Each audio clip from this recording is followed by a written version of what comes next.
Welcome back to getting a little bit too intimate with Anton Gonzalez. And this time we're going to be discussing Vietnam. We've got the match against Vietnam will be the 27th of November.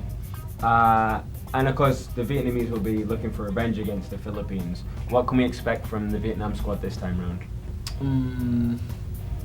Their style of play is quite similar to Thailand, but they focus more on those triangular passes, less on those diagonal or long balls. They move a lot. They interchange positions.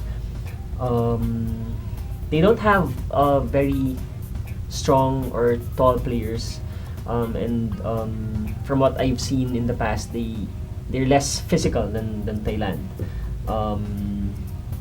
But still, also they're technically very good. And I felt when they lost against us in the 2010 Suzuki Cup, I felt that they just played the wrong tactic in attacking. We wanted them to play those crosses, and that's what they did.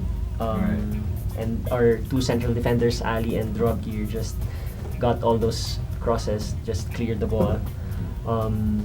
So I expect them to learn from that experience and probably play the right way this time. Because as you say, 2 years ago, beating Vietnam, it was the number 10 story in Sports Illustrated Football Stories of the Year. That's how big of a surprise it was at the time. And it really started to put football on the map in the Philippines. UFL exploded from there, the coverage exploded, sponsorship, all the money poured in and investment. How big of a factor was the Suzuki Cup last time round to the success, do you think, as a player and as a coach? How big of a factor was the Suzuki Cup last time to popularizing football? I think it's the turning point. After that victory, I think most of the Filipinos who haven't heard about football got into the story.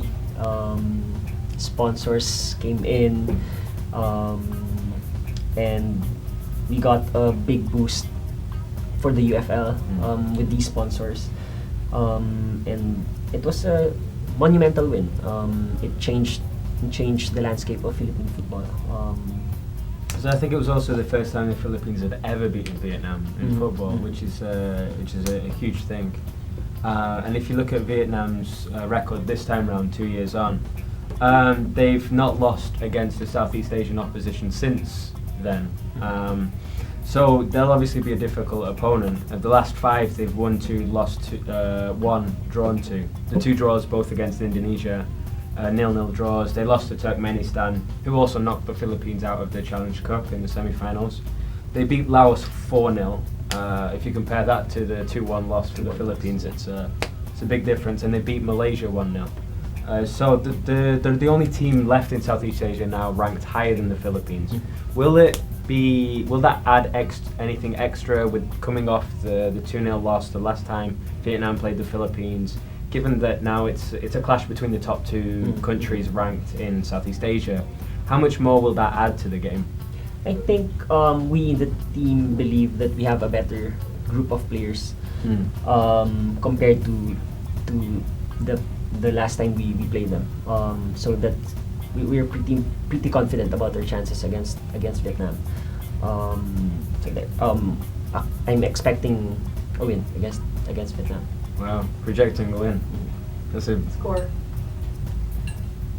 score though.